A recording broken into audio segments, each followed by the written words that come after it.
तो अभी जो आपने पढ़ा उसी जो संबंध में उसके बारे में लिखा रहा हूँ। तो एक तो क्या था, चुंबकीय क्षेत्र की तीव्रता, चुंबकीय क्षेत्र की तीव्रता मतलब कौन, एच, तथा चुंबकीय क्षेत्र की तीव्रता तथा चुंबकीय फ्लक्स घनत्व।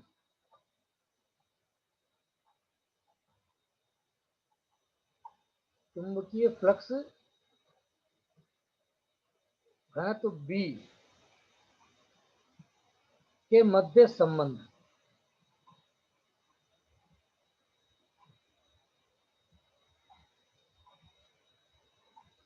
ये भी बहुत बार आ जाता है भाई, बी और एच के मध्य क्या संबंध, बी और एच के मध्य संबंध। ठीक है, तो आपको ध्यान रखना है कि जो फ्लक्स घनत्व है वो डायरेक्टली प्रोपोर्शनल होता है एच के, है ना, ये संबंध होता है दोनों में।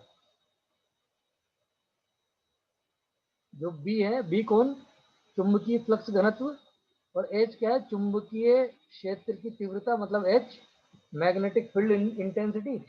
दोनों एक दूसरे के क्या होते हैं, समानुपाती। समानुपाती का चिन्ह हटाओगे तो कांस्टेंट आता है म्यू। म्यू क्या है, आपकी परमिएबिलिटी। ठीक है ना, म्यू आपकी क्या है, परमिएबिलिटी, ध्यान रखना है ना। और ये इंटू हो गया किससे, एच से। तो ये रिलेशन आता है, और एच को आप चाहो तो बी के नीचे ले आओ तो ये हो जाएगा बी अपॉन एच बराबर म्यू। ये बहुत बार पूछा जाता है भाई, इसको ध्यान रखना आप। कि चुंबकीय फ्लक्स घनत्व बी तथा चुंबकीय क्षेत्र की तीव्रता का अनुपात किसके बराबर होता है, परमिएबिलिटी के। तो मैं लिख देता हूँ आपके पास क्या, ये ऊपर तो है मैग्नेटिक फ्लक्स डेंसिटी या flux density upon magnetic field intensity, चुंबकीय क्षेत्र की तीव्रता।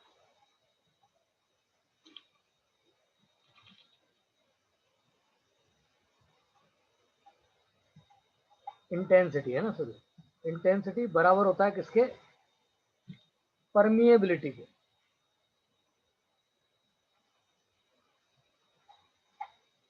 ठीक है, इसे ध्यान रखना भाई, ये बहुत बार पूछा जाता है।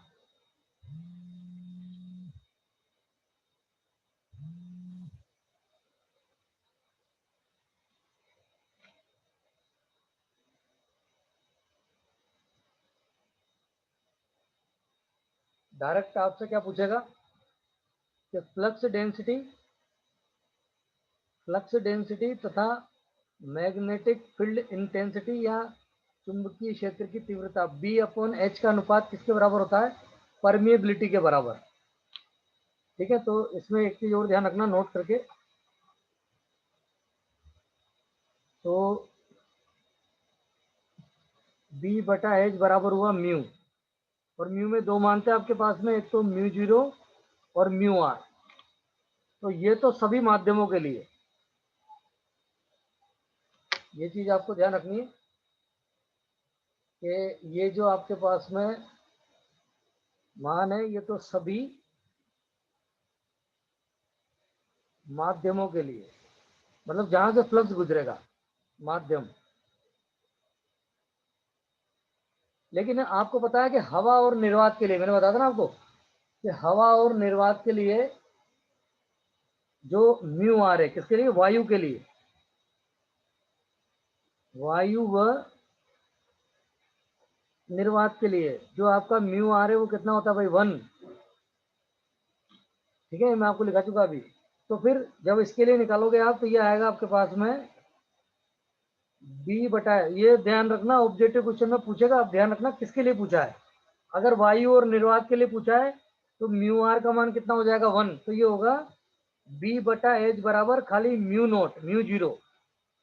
भाई क्योंकि म्यू में मैंने बताया था ना, इसके दो मान होते हैं, एक मान सभी पदार्थों के लिए समान और एक सभी पदार्थों के लिए अलग अलग।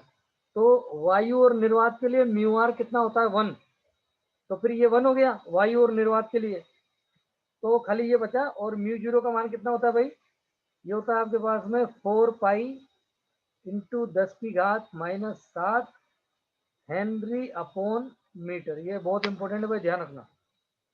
अब आप जल्दबाजी में गलत मत करके आना है ना, क्वेश्चन को पढ़ना कि उसने किसके लिए पूछा है। अगर उसने डायरेक्ट ही पूछ लिया बी अपॉन एच का अनुपात किसके बराबर होता है, तो म्यू के बराबर, लेकिन उसने आगे शब्द लगा दिया वायु तथा निर्वात के लिए, तो वायु और निर्वात के लिए बी अपॉन एच का अनुपात केवल सापेक्षिक या एब्सोल्यूट परमिएबिलिटी या सापेक्षिक चुंबकीयशीलता के या इस मान के बराबर 4 पाई इंटू 10⁻⁻7 के बराबर होता है ना, इसको ध्यान रखना।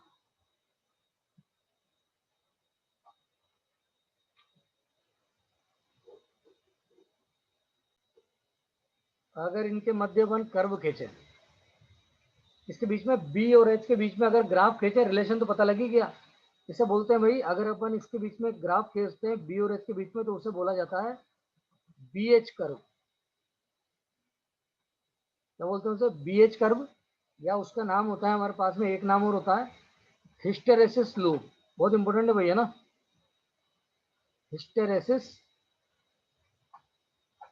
हिस्टेरेसिस का मतलब होता है शेतिल्य लूप, है ना, ध्यान रखना। हिंदी के अंदर क्या बोलते हैं? शेतिल्य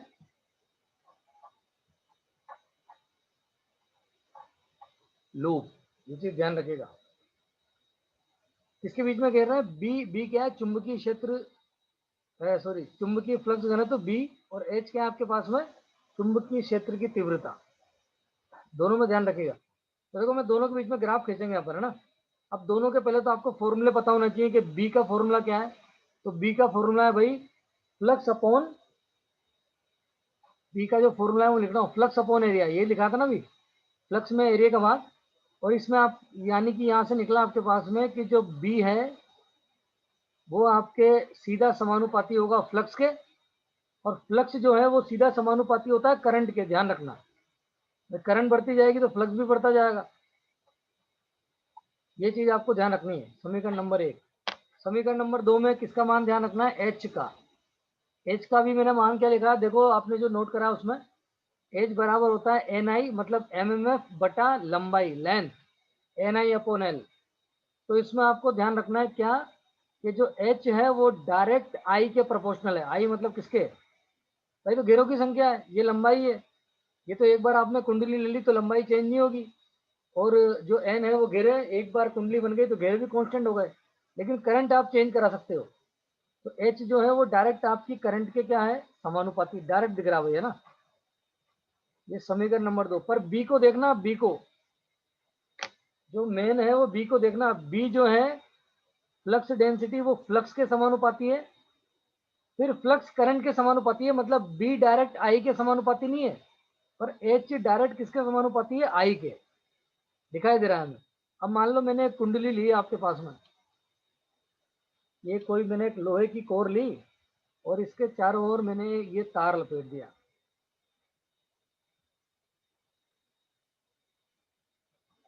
और मैंने यहाँ पे एक ये लगा दिया धारा नियंत्रक। धारा नियंत्रक में प्रतिरोध का मान कम ज्यादा करके हम करंट का मान क्या कर सकते हैं? कम ज्यादा कर सकते हैं। ये एक स्विच लगा दिया, और ये एक बैटरी लगा दी मैंने यहाँ पे, ठीक है भाई। और ये लगा दिया एक धारा नियंत्रक, रियोस्टेट।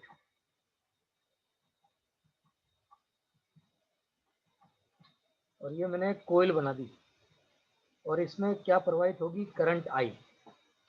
अब ग्राफ देखना आप, है ना। तो पहले मैं क्या करूंगा? प्रतिरोध का मान अधिकतम रखूंगा, बहुत ज्यादा, तो उस समय करंट कम होगी। फिर धीरे धीरे मैं प्रतिरोध कम करता जाऊंगा, तो धारा का मान क्या होता जाएगा? बढ़ता जाएगा। तो आप ग्राफ देखना, है ना, तब इस ग्राफ को देखना, बाद में फिर मैं डायग्राम भेज दूंगा आपको इसका। तो यहाँ तो लेना है आपको वाई एक्सिस पे तो लेना है बी, और एक्स एक्सिस पे लेना है एच। इधर हो जाएगा माइनस बी, और इधर हो जाएगा माइनस एच। अब ग्राफ देखो आप। तो शुरू में क्या करना है आपको? प्रतिरोध बहुत ज्यादा रखना है। प्रतिरोध ज्यादा होगा तो करंट कम होगी, फिर मैं प्रतिरोध का मान कम करता जाऊंगा तो धारा का मान क्या होता जाएगा? बढ़ता जाएगा। तो देखो क्या होगा। और देखो, जैसे ही आपकी इस कोयल में धारा प्रवाहित होगी, तो भैया धारा प्रवाहित होते ही एक तरफ कहीं पे एन बन जाएगा, एक तरफ कहीं पे दक्षिणी ध्रुव बन जाएगा, एक तरफ उत्तरी ध्रुव, एक तरफ दक्षिणी ध्रुव। तो यहाँ पे फ्लक्स प्रवाहित होना क्या कर देंगे? स्टार्ट कर देंगे। एन से किधर? एस की ओर, फ्लक्स प्रवाहित होंगे एन से किधर, एस की ओर, चुंबक बन जाएगी ना भैया। जैसे कुंडली में धारा प्रवाहित कराओगे तो ये कोई इस लोहे के टुकड़े को जिसपे से लपेट रखी है उसे ये क्या बना देगी, चुंबक बना देगी। मतलब एक तरफ उत्तरी ध्रुव और एक तरफ कौन सा ध्रुव बन जाएगा, दक्षिणी ध्रुव। अब आप क्या करते जाओ, प्रतिरोध को घटाते जाओ तो धारा बढ़ती जाएगी। तो यहाँ देखो इधर, तो धारा बढ़ रही है दोनों में, तो धारा बढ़ेगी तो एच भी बढ़ेगा, और धारा बढ़ेगी तो फ्लक्स भी बढ़ेगा और बी भी बढ़ेगा, मतलब दोनों बढ़ रहे हैं।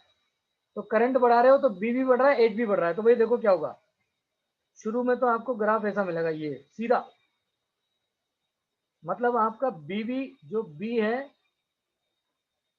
वो भी आपका करंट के समानुपाती हो रहा है, और जो एच है,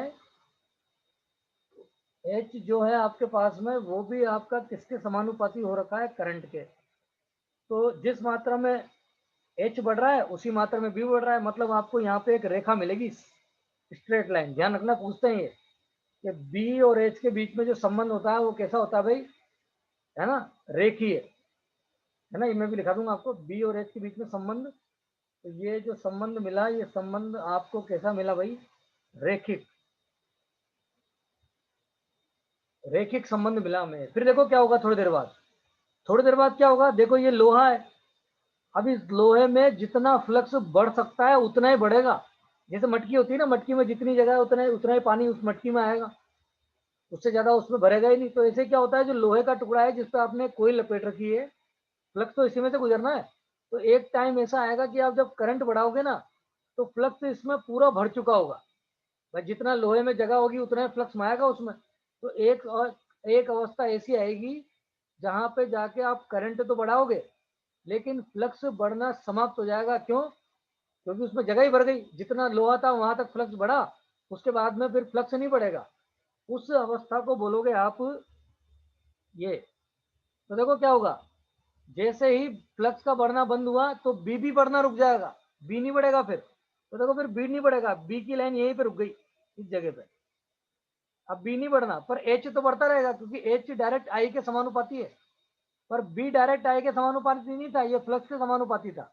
तो एक अवस्था ऐसी आई जब आपका करंट तो बढ़ा रहे थे पर फ्लक्स ने बढ़ना बंद कर दिया। इसे बोलते हैं संतृप्तता की अवस्था।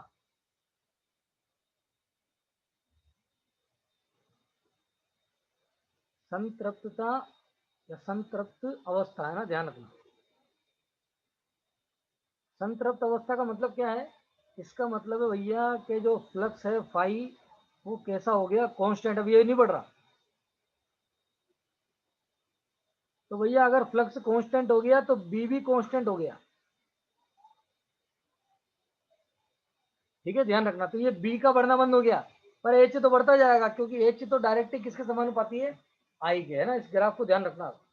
तो वेरी इंपॉर्टेंट चीज आपसे क्वेश्चन में पूछ लें कि बी और एच के मध्य संबंध क्या होता है, तो आप बता के आओगे रेखिक, ठीक है।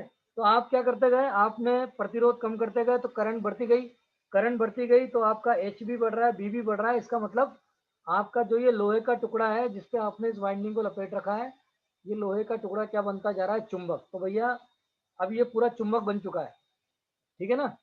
ऐसे इस क्रिया के द्वारा हम क्या बनाते हैं, कृत्रिम चुंबक, ध्यान रखना है ना। मतलब जब जरूरत हुई तो इस लोहे के टुकड़े को चुंबक बना दिया, और जब जरूरत समाप्त हो जाएगी तो हम करंट का मान वापस कम कर देंगे, चुंबकीय क्षेत्र वापस कम हो जाएगा। अब देखो क्या होगा, अब मैं उल्टा करूंगा। उल्टे का मतलब, उल्टे का मतलब ये हुआ कि अब मैं वापस से करंट का मान कम करता जाऊंगा, मतलब प्रतिरोध बढ़ाऊंगा। तो करंट कम होगी तो फिर एच भी कम होगा, और करंट कम होगी तो फ्लक्स भी कम होता जाएगा, बी भी कम होता जाएगा, ध्यान रखना है ना।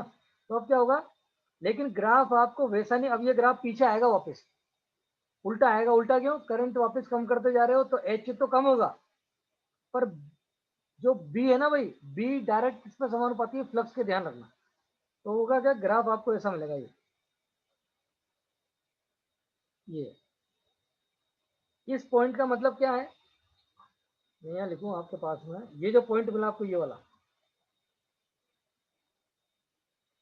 इस पॉइंट पर एच तो जीरो हो गया। देखो भाई आपको पता है ना, वाई अक्ष पे, वाई अक्ष पे एक्स जीरो होता है, मतलब ये बी वाला जो एक्सेस पे एच जीरो होगा और एच वाले पे बी जीरो होगा। तो याद है कभी को, मैथमेटिक्स का नियम है। तो हुआ क्या, जब मैंने उल्टा किया, ये तो मैंने क्या किया था, चुंबकित, मतलब मैं धारा बढ़ाता जा रहा था। अब मैं विचुंबकित कर रहा हूँ, तो विचुंबकित कर रहा हूँ तो करंट का मान कम कर रहा हूँ, तो एच तो कम हो रहा है, पर बी उतनी तेजी से कम नहीं हो रहा जितनी तेजी से ये चुंबकित हो रहा था। तो यहाँ आके क्या हुआ, देखो ये जो मान, ये जो आपको दिख रहा है ना, ये वाला मान, ये मान इसका बच गया, ये वाला, ये आपका कौन बच गया, बी, मतलब बी मतलब फ्लक्स घनत्व तो बच गया, मतलब आपका कुछ फ्लक्स बच गया। इसका मतलब ये हुआ कि आपने करंट तो जीरो कर दी, पर करंट जीरो होने के बाद में यहाँ आके आपकी धारा जीरो हो गई, ध्यान रखना, करंट जीरो हो गई, तो एच तो डायरेक्ट जीरो हो गया, लेकिन अभी भी आपका वो जो लोहे का टुकड़ा था ना, वो लोहे के टुकड़े में कुछ फ्लक्स बचा रह गया। इसका मतलब वो लोहे के टुकड़ा जो है वो अभी भी, उसमें चुंबकीय गुण बचा हुआ है। इसका मतलब वो अभी भी किसकी तरह व्यवहार कर रहा है, चुंबक की तरह। इस बचे हुए चुंबकीय गुण को बोलते हैं भाई अवशेष चुंबकत्व, ध्यान रखना ना, इस बचे हुए चुंबकीय गुण को क्या बोलते हैं, अवशेष चुंबकत्व। मतलब मैंने उस लोहे के टुकड़े को, जब मैंने लोहे का टुकड़ा था उसको मैंने चुंबकित किया तो वो चुंबक बन गया, फिर जब मैंने उसे दोबारा विचुंबकित किया तो उसने अपने अंदर कुछ फ्लक्स बचा के रख लिया। इसका मतलब उसने अपने, वो अभी भी उसमें थोड़ा बहुत चुंबकीय गुण बचा हुआ है, उसे बोलते हैं क्या, अवशेष चुंबकत्व। ध्यान रखना ना, इस चीज को ध्यान रखना। अब मैं क्या करूंगा, ये आपने पूरा ग्राफ देखा होगा, तो यहाँ तो मैंने चुंबकित किया तो ऐसा मिला, फिर विचुंबकित किया तो यहाँ जाके करंट जीरो हो गई। अब मैं उसे उल्टी दिशा में चार्ज करूंगा, उल्टी दिशा मतलब पहले मैंने करंट इधर, पहले मैंने बैटरी का प्लस इधर लगा रखा था, अब मैं बैटरी का प्लस इधर लगा दूंगा, तो आपके ये फ्लक्स भी, जो पोल बन रहे थे ये भी चेंज हो जाएंगे, इधर एन बनेगा और इधर एस बनेगा, तो होगा क्या, फिर ये उल्टी दिशा में चुंबकित होगा। तो पहले तो आपने एन यहाँ बनाया, ऐसे बनाया, जब आपने करंट इधर से दी, और जब जैसे ही करंट का डायरेक्शन चेंज करोगे तो ये उल्टी दिशा में चुंबकित होगा। तो जब मैं करंट उल्टी दिशा में प्रवाहित कराऊंगा ना भाई, तो पहले तो जो फ्लक्स होगा वो जीरो होगा, तो देखो ये ग्राफ ऐसा बनता है,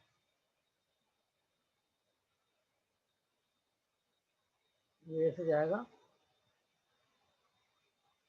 फिर ये वापस आएगा। आप सभी ने ये ग्राफ देखा होगा कहीं ना कहीं, और यहाँ आके ये ऐसे मिल जाएगा, जो पूरा ऐसे घूमता है भाई थोड़ा ना, ऐसे जाएगा थोड़ा, यूँ जाके और फिर ये वापस इसमें मिल जाता है, कि पूरा ऐसा ग्राफ बनता है। तो आपको तो खाली इतना सा ध्यान रखना है, जो इस ग्राफ के अंदर जो बातें पूछी जाती है, देखो है ना, एक तो क्या पता रखना है आपको, कि अगर आपसे पूछ ले कि भाई बी व एच के मध्य संबंध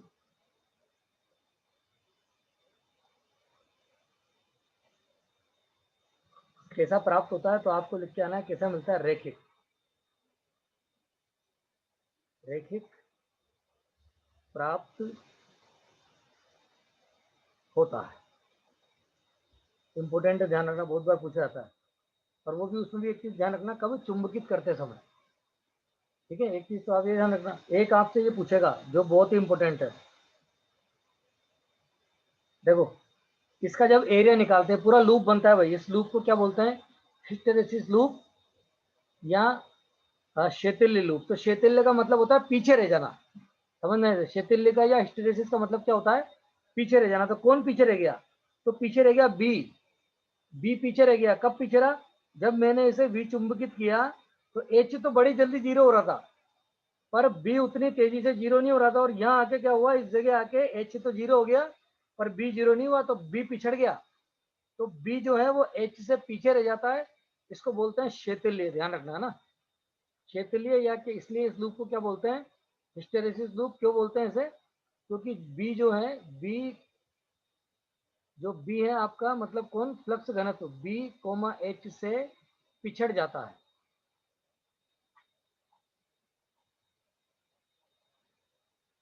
तो पिछड़ने को क्या बोलते हैं, हिस्टेरेसिस शेतिल्य, ध्यान रखना ना।